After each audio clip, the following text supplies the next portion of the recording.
So I've done probably the hardest challenge that I have on my channel, which is trying to beat Resident Evil 2 hardcore with only a knife, which it was pretty difficult. So this is what happened if you would like to listen to the story.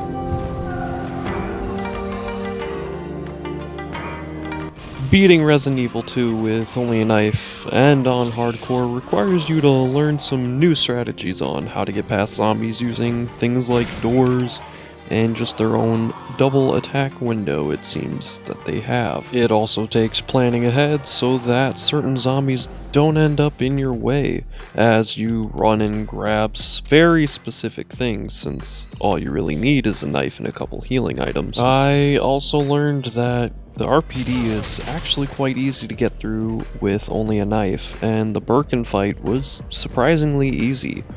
I was even able to make it all the way past the Sherry section of the game and run to the Tyrant.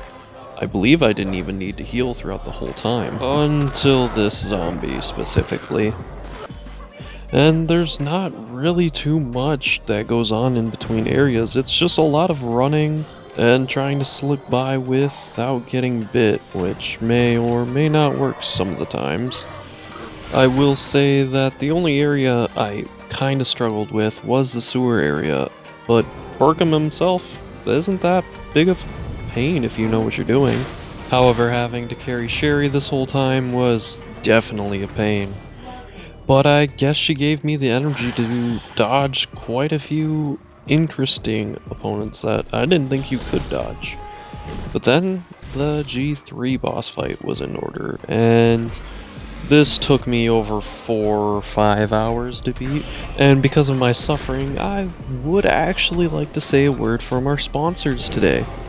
Me, because who would sponsor this? If you are enjoying the video, please let me know down in the comments below, and let me know what kind of challenge video you'd like to see next. Preferably from Resident Evil 7. Anyways, getting back into the torture, I mean video, of course, because I loved this challenge.